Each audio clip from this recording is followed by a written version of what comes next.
அதனால முதல் கேள்வி என்ன, இது திருமறை ஜோடியில இல்ல, அதனாலதான் CCC1 என்று சொல்லிடுறோம். திருமறை ஜோடியில இது கருத்து இருந்திருந்தா இன்னைக்கு யாருமே பிரேசலாம் சொல்லிட மாட்டாங்க, யாரும் கூட எல்லாம் இருந்திருக்காது. சரியா?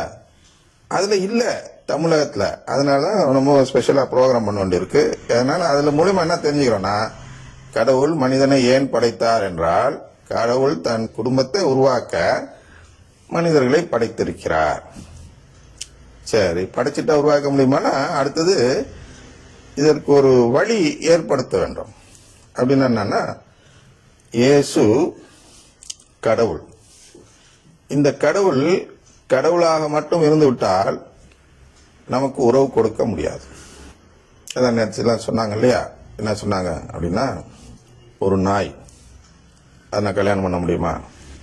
ஒரு மரம், வாழை மரத்தை கல்யாணம் பண்றாங்க, அந்த வாழை மரம் என்னுடைய மனைவி ஆகுமா? தாலி கட்டினாலும் ஆகாது. ஏன்னா அதெல்லாம் வேற இனம். நான் யாருக்கு தாலி கட்டினா அதுக்கு திருமணமாக மாறும் என்றால், ஒரு மனிதனுக்கு தாலி கட்டணும். ஒரு மனிதன் ஒரு மனுஷிக்கு தாலி கட்டினாதான் அன்று முதல் அந்த மனுஷி அந்த மனிதனின் மனைவி, அந்த மனிதனின் குடும்ப உறுப்பினர். அதனால புரிஞ்சுக்கணும். அதுபோலதான் இங்கே இயேசு நம்ம எல்லாம் தத்தெடுக்க வேண்டும் என்றால், அவருடைய சகோதரர்களாக உடன் பங்காளிகள் அப்படின்னு சொல்றோம். சகோதரராக நம்ம எல்லாம் அவர் சேர்க்க வேண்டும் என்றால், அவர் என்ன செய்ய வேண்டும் என்றால், அவரும் மனிதனாக மாற வேண்டும். அதான் நீதி. அதனால் இந்த உண்மையான உறவு கொடுக்க வேண்டும் என்றால், அவரும் நம் இனமாக மாற வேண்டும் என்பதற்காக மனிதனாக வந்தார். அதுதான் இரண்டாவது கேள்வி. ஏன் மனிதனாக வந்தார் இயேசு? அதுக்கு ரெண்டாவதுல கீழே பாத்தீங்கன்னா, இயேசு பிறந்தது மனிதனுடைய இனமாக மாறி மனிதனுக்கு உறவு கொடுத்து மனிதனை கடவுள் நிலைக்கு உயர்த்த இயேசு மனிதனாக பிறந்தார். கடவுள் நிலைக்கு உயர்த்த, அதையும் புரிஞ்சுக்கங்க. இப்ப நாமெல்லாம் கடவுள் பிள்ளையானா, கடவுள் பிள்ளைன்னு சொல்லிக்கலாம், ஒன்றும் தப்பு இல்லை. ஆனா இப்ப நாமெல்லாம் கடவுள் நிலையில இல்ல. அவரு நம்மை தத்தெடுத்த பின், தத்தெடுத்த உடனடியாக என்ன நடக்கிறது என்றால், நம்முடைய உடல் ஆவிக்குரிய ஊனுடலை சேர்ந்த உடலாக இருப்பது ஆவிக்குரிய உடலாக மாறிவிடும் அப்படின்னு பவுலடியார் சொல்றார். அதுதான் இங்க கடவுள் நிலை என்று சொல்கிறோம். நம்மை தத்தெடுத்ததும் நாம் கடவுள் நிலையை பெற்று விடுவோம். அது மாதிரி நம்மை கடவுள் நிலைக்கு உயர்த்த அவர் மனிதனாக இங்க பிறந்தார். இதெல்லாம் CCCல சொல்றோம். மூன்றாவது என்ன அப்படின்னா, இந்த குடும்பம் யாரெல்லாம் இப்ப உதாரணத்திற்கு இப்ப புடவை கொடுக்குறோம்னு வச்சுக்கோங்க. ஒரு அடையாளத்துக்காக கொடுக்குறோம். என்ன கொடுக்குறோம்? யூனிஃபார்ம் மாதிரின்னு வச்சுக்குவோம். நீங்க எல்லாம் பார்த்திருப்பீங்க.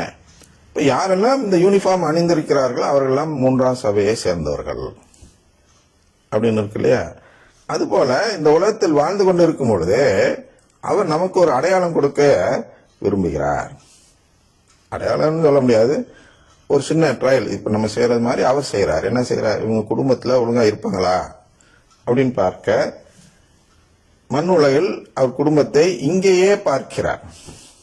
யாரெல்லாம் சேர விரும்புறாங்களோ வாங்கன்னு. இப்ப யாரெல்லாம் இந்த ரூம்ல இருக்கிறீங்களோ அவங்களாம் யாரு?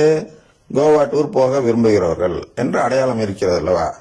அதுபோன்று அவருடைய திருச்சபையில் ஒன்று கூடுவோர் அனைவரும் அவருடைய குடும்பத்தில் சேர விரும்புகிறவர் என்று அவர் ஒரு அடையாளம் வைத்து நம்ம எல்லாம் பேணி காப்பாற்ற வேண்டும் என்று விரும்பினதால் அவர் என்ன செய்யறாருன்னா, இங்கேயே அந்த குடும்பத்திற்கான அமைப்பை ஏற்படுத்துகிறார். அந்த அமைப்புக்கு பேர் தான் ரோமன் கத்தோலிக்க திருச்சபை. மாதா கோயில், மாதா சபை, ஏதோ ஒன்று எடுத்துங்க. மாதாவின் பேர்ல இருக்கும் திருச்சபை இப்படிலாம் இருக்கு இல்லையா? அந்த ரோமன் கத்தோலிக்க திருச்சபையில் யாரெல்லாம் இருக்கிறார்களோ அவர்களெல்லாம் கடவுளின் குடும்பத்தினர். அப்ப இந்த ரோமன் கத்தோலிக்க திருச்சபை, இந்த இடத்துல ஷார்ட்டா சொல்லிடுறேன். இந்த ரோமன் கத்தோலிக்க திருச்சபையில் இருக்க வேண்டும் என்றால் இந்த CCCயை நம்புகிறவராக இருக்க வேண்டும். அப்படின்னா கடவுளின் குடும்பம் இருக்கிறதுன்னு நம்பணும். அப்பதான். அப்ப ரோமன் கத்தோலிக்க திருச்சபையிலே ஒரு கூட்டம் இருக்கிறது. நீங்க பிரைஸ் எல்லாம் சொல்ற கூட்டம்னு வச்சீங்க. அந்த கூட்டம் என்ன செய்கிறது என்றால், கடவுள் குடும்பம் எல்லாம் இல்லப்பா, மோட்சம் தான்ப்பா கிடைக்க போகுது அப்படின்னு சொல்றவங்க தான் அவங்க. கடவுளின் குடும்பத்தில் கடவுள்லாம் நம்மளை சேர்க்கல மாட்டாரு, சும்மா இப்ப இருக்கிற மாதிரி பிள்ளைங்களா இருப்போம் அப்படின்னு சொல்றவங்க தான் அவர்கள். யாரு? திருச்சபையில் இருந்தாலும் திருச்சபையில் இல்லாத கணக்கு. அப்படின்னா என்ன? 3வது சபை கூட்டத்துக்கு வரலாம், ஆனால் யூனிஃபார்ம் இருக்காது, அவங்க பேர் அந்த ஏட்டில் இருக்காது. அதுக்கு உதாரணம் வந்து விஜய்னு ஒரு பையன் வருவான். சனிக்கிழமையில நம்முடைய கூட்டம் நடக்கும் பொழுது என்ன போட்டு வரவன் அப்படியே வந்து அங்கே உட்காந்துட்டு கடைசி பெஞ்சில் உட்காந்துட்டு கவனிச்சுட்டு இருப்பேன். நான் பேசுறோன்னு கவனிக்கிறானோடனே சரி 3வது சபையில சேர விரும்பலாம் போல இருக்குன்னு அணுகி கேட்டால் அவன் என்ன சொல்றான்னா, இல்ல நான் அதுக்கு வரல, எங்களது வந்து ஒரு இந்த பெந்தோஸ் கூட்டம் நடத்துற அது இருக்கு இல்லையா, ஜீசஸ் யூத் மாதிரி ஒரு யூத்து, ஜீசஸ் யூத் தான் நினைக்கிறேன், அதுல இருக்கிற நானு உங்க 3வது சபையில என்ன குறை சொல்லலாம் அப்படின்னு கண்டுபிடிக்கிறதுக்காக உட்கார்ந்து இருக்கிறேன் அப்படின்னு அவன் சொல்றான். எனக்கு உறவுக்காரன் தான், ஆனால் பிரச்சனை இல்லை, மகன் முறை வரும் அப்படின்னு வச்சுங்க. இப்ப அதனால அவன்கிட்ட பேச்சு கொடுக்கலாம், தெரிந்து கொள்ளலாம், இதெல்லாம் இருக்கு. அப்ப வந்து உட்காரவங்க எல்லாம் 3வது சபையினரா? இல்ல. அதுபோல் நம்முடைய திருச்சபையில் பேர் பதிவு செய்தவர்கள் எல்லாம் இந்த கடவுள் குடும்பத்தை சேர்ந்தவர்கள் அல்ல. அப்ப யார் கடவுள் குடும்பத்தை சேர்ந்தவங்க அப்படின்னா, அந்த CCC1 நம்பி, அந்த CCC1 நம்பி அதன் அடிப்படையில் கடவுளுடைய குடும்பத்தில் எனக்கு ஒரு இடம் வேண்டும் என்று கேட்டால் அவர்கள் கத்தோலிக்க திருச்சபையை சேர்ந்தவர்கள். உறவு வேண்டான்னு சொல்லிட்டா கத்தோலிக்க திருச்சபையில் இல்லாதவர்கள். அப்ப இந்த இடத்துல ஷார்ட்டா என்ன சொல்லலாம், டைம் இல்லாதனால அப்பப்ப சொல்லிடுறேன்.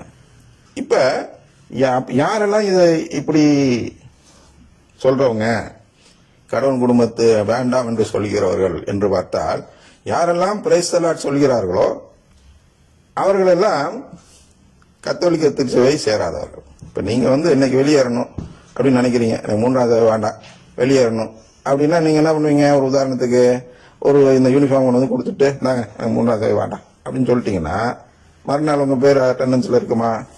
அது போலதான் திருச்சபையில் யாரெல்லாம் வேண்டாம் ஆண்டவரே உங்க குடும்பம்லாம் எனக்கு வேண்டாம், சும்மா இந்த உலகத்துல ஏதாவது காசு பணம் கொடுங்க, இருக்கிறவங்க நான் சாப்பிட்டுக்கிறேன் இல்லையா, பிறந்ததே சாப்பிட்டு இது பண்ண தானே பிறந்திருக்கோம், அதனால நான் சாப்பிடுறதும் ஊனியல்பு, அது ஊனியல்புன்னு சொல்றோம், சாப்பாடு பணம் அதெல்லாம் செல்வம் அதெல்லாம் வந்து நகை நட்டு இதெல்லாம் வந்து இது எனக்கு இதுதான் முக்கியம், நீங்க வேண்டாம் அப்படின்னு நான் சொன்னால் அவர் என்ன செய்வார்?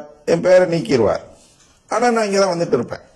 அப்படி வாரவன் பயன்படுத்தக்கூடிய வார்த்தை தான் பிரைஸ் தி லார்ட். இப்ப யார் பிரைஸ் தி லார்ட் சொல்ல மறுக்கிறார்களோ அவர்கள் எப்பா ஆண்டவரே என் பேரை நீக்கிறாங்க, நான் எப்படியாவது இங்க இருக்கணும் அப்படின்னு சொன்னால் என்ன செய்ய வேண்டும்? அவர்களுக்குரிய வார்த்தையை நாம் பயன்படுத்தக்கூடாது. சரியா? அப்ப என்ன ஆகுது? பிரைஸ் தி லார்ட் சொன்னா நாம் மீட்பை இழந்து விடுகிறோம். எப்படின்னு புரியுதா?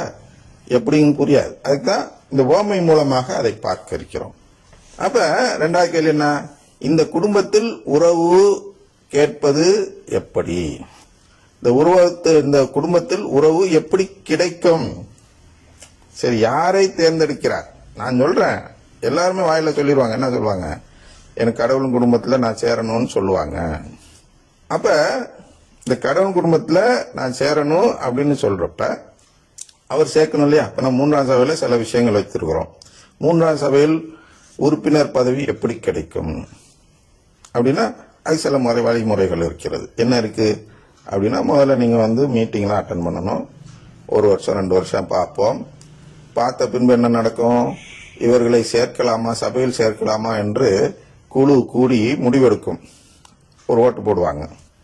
7 பேர், அந்த பதவியில் இருக்க 7 பேரும் ஒன்று கூடி ஒரு வீட்டில் இல்லை எங்கேயோ கூடி ரகசிய பை மூலமாக உங்க பேர்ல டிக் அடிக்கிறதோ வேண்டான்னு சொல்றதோ போட்டு உள்ளர போட்டுருவாங்க.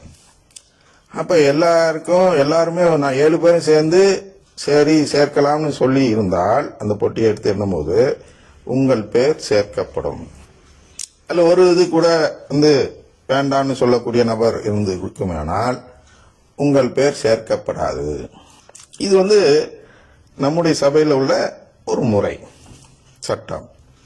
அது வந்து கடவுள் ஒரு முறை வைத்திருக்கிறார். என்ன முறை வைத்திருக்கிறார் என்றால், இன்னென்னது செய்யக்கூடியவர்களை நாம் சேர்ப்போம், இன்னது செய்யவில்லை என்றால் நாம் சேர்க்க வேண்டாம் என்று அவர் ஒரு முறை வைத்திருக்கிறார். அதுதான் ரோமையர் 10:3 சொல்றார். கடவுள் மனிதர்களை தமக்கு ஏற்புடையாக்கும் முறை.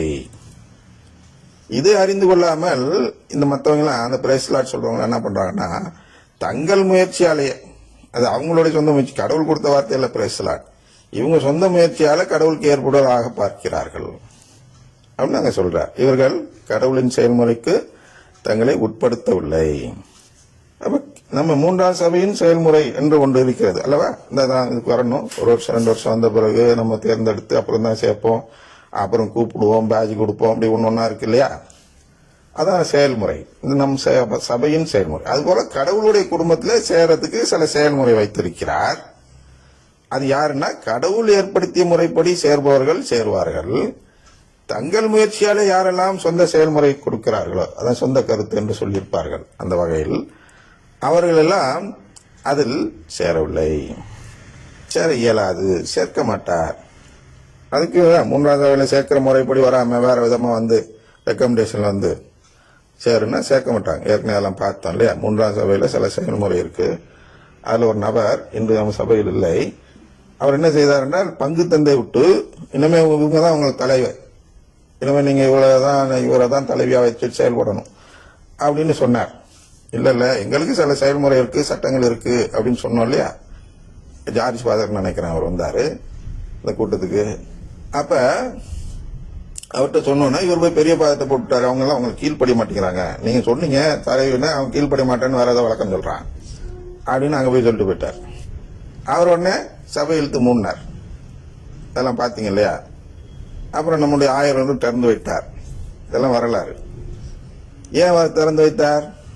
அவர் கூப்பிட்டு, பங்கு தந்தை கூப்பிட்டு, இந்த பார்ப்பா, அவங்களுக்கு சில செயல்முறை இருக்கு, அதன்படிதான் அவங்க செயல்பட முடியும், நீ சொல்ற ஆளெல்லாம் தலைவா போட்டுட்டு இருக்கணும்னு அவசியம் இல்லை அப்படின்னு சொல்லி திருப்பி திறந்து வைத்தார் ஆயர் அவர்கள். பங்கு விசாரணைக்கு வந்தபோது இதெல்லாம் நேரத்தில் நடந்த விஷயம் இல்லையா? அதுபோலதான் கடவுள் சில செயல்முறை வைத்திருக்கிறார். அந்த செயல்முறைக்கு கட்டுப்படுத்தி நடப்பவர்கள் தேர்ந்தெடுக்கப்படுவார்கள் அப்படின்னு சில இது இருக்கு இல்லையா? அந்த செயல்முறை என்னன்னு பார்த்தா, மத்தேயு 7:7 படி கேளுங்கள் கொடுக்கப்படும் என்ற அடிப்படையில் நமக்கு மீட்பு கிடைக்கும். கேட்கறீங்கன்னா கொடுப்பாரு. அதுதான் நம்ம இப்ப கோவா டூர் போறோம், கேட்கறவங்க இங்க கூடி இருக்கிறீங்க, அந்த ரூம்ல கூடுறீங்க, அப்ப இங்க வந்தவங்களுக்கு தான் கொடுக்க முடியும். வராதவங்களாம் இல்ல நான் நேரா போய்க்குவேன் அப்படி இப்படின்னு சொன்னாங்கன்னா, அப்ப அதுக்கு ஒரு வழி இருக்கு. என்ன வழி இருக்கு? 2 கேள்விக்கும் பதில் சொல்லணும். 2 கேள்விக்கு பதில் சொல்லணும்னா என்ன பண்ணிருக்கணும்? அதுக்கு போயிருக்கணும். எதுக்கு? நிகழ்ச்சி பார்த்திருக்க வேண்டும், யூடியூப் புரிந்திருக்க வேண்டும். அப்ப அவங்களால ஈஸியா சொல்லிட்டும் வர முடியும். அது மாதிரிதான் நமக்கு 2 வழி இருக்கிறது, திருச்சபையிலையும் இங்கேயும் உத்திரிக ஸ்தலத்திலையும் என்று இருக்கிறது அல்லவா? அதனால இங்க உள்ளாதவங்க அங்க சேர்க்கப்படலாம், இறந்த பின்பு வரக்கூடிய இறந்தோருக்கான ஜபத்தின் மூலமாக சேர்க்கப்படலாம், அது வேற சமாச்சாரம். இங்க உண்டா அப்படின்னா இங்க நாம் போய் கேட்கணும். அப்ப கேளுங்கள் கொடுக்கப்படும் என்ற அடிப்படையில் அவர் கொடுக்கிறார். மத்தேயு 6:8 கேளுங்கள் அப்படின்னா, கேளுங்கள் அப்படிங்கிறதுக்கு என்ன சொல்றார் என்றால், அதுல படிச்சோம்னா அது இந்த வசனத்துக்கு, கேளுங்கள் கொடுக்கப்படும் என்ற வசனத்துக்கு பொருள் இருந்து பணம் கேட்பதோ செல்வம் கேட்பதோ அல்ல. அப்ப எதை கேட்கணும்? உறவை கேட்க வேண்டும். ஏன் சொல்றார்? 8 என்ன சொல்றாருன்னா, நீ பணம் செல்வம் கேட்கறதுக்கு முன்னாடியே கடவுள் உனக்கு கொடுத்துறாருப்பா, அதனால அதை கேட்காத. பரலோகத்திற்கு ஜெபம் சொல்றாரு அல்லவா? அதற்கு முன்பு அதை சொல்கிறார். உனக்கு பணம் கேட்கறதுக்கு, நீ கேட்கறதுக்கு முன்னாடி உனக்கு நான் பணம் கொடுத்துட்றேன், ஆனால் அதை போய் கேட்காத. எது நான் கொடுக்க மாட்டேனோ அதை கேளு, சரியா? அதனால் கேட்பதில் டைம் வேஸ்ட் பண்ணாத. அதெல்லாம் பிதற்றல். அது புறவினத்தார் தான் அதெல்லாம் செய்வாங்க. அவங்கள போல நீ அதெல்லாம் பண்ணிட்டு இருக்க வேண்டாம், பணம் செல்வம்லாம் கேட்க வேண்டாம் அப்படின்னு சொல்றாரு அல்லவா? அப்ப எப்படி நமக்கு கிடைக்கும்? நமக்கு கேட்டால் கிடைக்கும். கேட்கிறதுக்கான முறையா தான் எதை வைத்திருக்கிறார் என்றால், நற்கருணை வைத்திருக்கிறார். கேளுங்கள் கொடுக்கப்படும்னா, நான் நற்கருணை புசிக்கும் போது உறவை கேட்கிறேன். அதாவது CCC 1 நம்பிக்கொண்டு நற்கருணை புசித்தால், அதான் அந்த திருப்பள்ளியிலேருந்து சொல்லில் ஓடியாரவங்க இருக்காங்க இல்லையா? அதில் நீங்கள்லாம் இருக்கணும். ஆக்சுவலா ஏன் இருக்கணும்னா, ஏன் எந்திரிச்சு ஓடியாரோம் அப்படின்னா, பிரேஸ் லார்ட் அப்படின்னு ஒரு ஃபாதர் சொல்லிட்டாருனாலோ இல்ல பெந்தகோஸ் பாடி விட்டாலோ அவர் என்ன சொல்றார் என்றால், நான் கடவுளின் குடும்பத்தை கேட்காதவன், அதுல உறவு கேட்காதவன், நீங்களும் தானே அப்படின்னு உங்களை பார்க்கிறார். பிரேசலார் நான் சொல்லிட்டு அவர் சொல்லிட்டு நாமும் சொல்ல வேண்டும் என்று அவர் எதிர்பார்க்கும் போது, யாரெல்லாம் திருப்பி அந்த பிரேசலாட் சொல்றோமோ அல்லது அங்க அதுக்கு ஆட்சேபனம் தெரிவிக்காமல் அமர்ந்திருக்கிறோமோ அவர்களும் என்ன சொல்கிறார்கள் என்றால், நானும் கடவுளின் குடும்பத்தில் சேர விரும்பாதவன், எனக்கு வேண்டாம் ஆண்டவரே, எனக்கு பணம் காசு மட்டும் கொடுங்க அப்படின்னு சொல்றதா பொருள். அப்ப நமக்கு அந்த இடத்துல ரெண்டு தான் இருக்கு. ரெண்டு முடிவு இல்ல ஒரு முடிவு நம்ம எடுக்க வேண்டும். ஒரு முடிவு என்னவென்றால், எனக்கு இங்க உள்ள மான மரியாதை தான் முக்கியம், கடவுள் குடும்பம்லாம் எனக்கு முக்கியம் இல்ல அப்படின்னு முடிவு எடுத்தால் நான் அங்கேயே உட்கார்ந்துருக்கணும். ஐயோ எனக்கு கடவுள் குடும்பத்துல உறவு எப்படி வேணா எப்படியாவது விட்டு போயிடக்கூடாது, எனக்கு எப்படியாவது கடவுள்கிட்ட உறவு வேணும் அப்படின்னு சொன்னா நான் என்ன செய்யணும்? ஐயோ நான் இதுல சேராதவன் அப்படின்னு காட்ட, நான் இந்த பிரேசலாட் சொல்லாதவன் என்று காட்ட வேண்டும் என்றால் அங்கிருந்து வெளியாக வேண்டும். அதனாலதான் என்ன சொல்லியிருப்பாங்க உங்கள்கிட்டனா, அது 2 திருப்பலி கண்டதற்கான பலன் அப்படின்னு. என்ன திருப்பலிக்கு போறதே கடவுள்கிட்ட உறவு கேட்கதான். அப்ப அவ்வளவு பேரையும் கூட்டி வச்சுட்டு அந்த ஃபாதர் என்று சொல்லக்கூடிய அந்த நபர், ஃபாதராக வேஷம் போட்டும் நபர் அப்படின்னு சொல்லலாம், இல்லாட்டி எனக்கு வேணாம் அப்படின்னு மாத்தி சொல்லும்போது நான் அங்கிருந்து வெளியேறிவிட்டால் நான் அழுத்தம் திருத்தமாக இல்லை, நான் இதில் இந்த ஒரு கோரிக்கையில் சேராதவன், கடவுள் குடும்பம் வேண்டாம் என்ற கோரிக்கையில் சேராதவன், எனக்கு கடவுள் குடும்பம் வேண்டும் என்று காட்ட அங்கிருந்து எழுந்துச்சு வந்துடுறேன். ரொம்ப கஷ்டம். 10 பேர் நம்மளை பார்த்து கேவலமா பார்ப்பாங்க, என்ன மானங்கட்டத்தனமா போறான்னு. அதுதான் நமக்கு அவர் கொடுக்கும் சோதனை, சிலுவை, கஷ்டம். அந்த சிலுவை தான் நாம் சுமந்து வெளியேற வேண்டும்.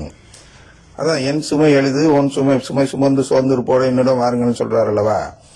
அப்ப நம்முடைய பெரிய சுமை எதுனா நித்திய சாவு, நிலையான சாவு, அதாவது நரக தண்டனை. உனக்கு நான் நரக தண்டனை குறைத்து விட்டு சின்ன தண்டனை கொடுக்கிறேன். என் சுமை எளிது அப்படின்னா சின்னது. அதோட ஒப்பிட்டு பாருங்க, நரக தண்டனையோட அங்க உட்கார்ந்து எல்லாருக்குமே நரகம்தான். அதான் சிசிசி உன்னை நம்பாதவர்கள் எல்லாம் நரகம்தான். அந்த நரக தண்டனையோடு ஒப்பிடும்பொழுது இந்த எந்திரிச்சு வரும்போது கிடைக்கக்கூடிய அந்த அவமானம் இருக்கிறது அல்லவா, ஏழை பாக்குறாங்கல்ல, அது எளிது, சின்னது. அதனால அந்த சிலுவை சுமந்தால் நாம் கேட்கிறோம்.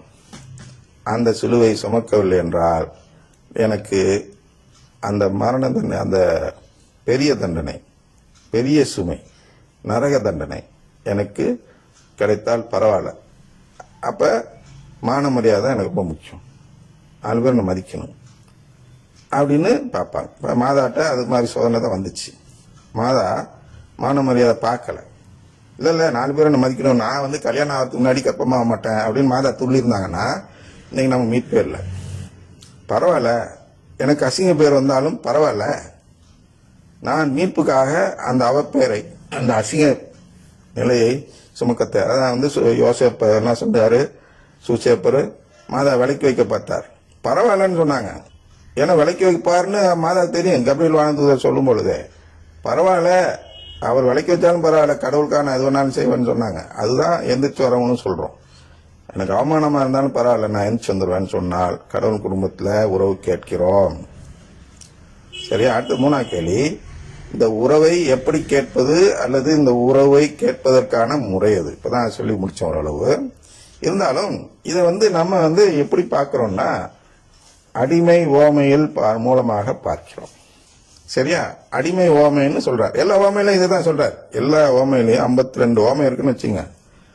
சிலர் 50 சிலர் 52 50 ஓமைன்னு வச்சுட்டாலும் இந்த 50 ஓமையிலுமே அவர் சொல்றது இந்த கடவுளின் குடும்பத்தை குறித்து தான். அதுல எப்படி தேர்ந்தெடுக்கப்படுகிறீர்கள் என்று சொல்வதற்கு தான் அவர் சொல்கிறார். அதனால் நாம் எல்லா ஓமையும் இப்ப பார்க்க முடியாங்கிறதுனால இருக்கிறதுலே சின்ன ஓமையா இருக்கக்கூடிய அடிமை ஓமையை எடுத்துக்கிறோம். 1. 2வது அது என்ன ஏன் எடுக்கிறோம்னா, அது மூலமா புரிதல் எளிதில் கிடைக்கும். சரியா? அதனால இப்ப அடிமை ஓமைக்கு போவோம் அடுத்த பகுதியாக.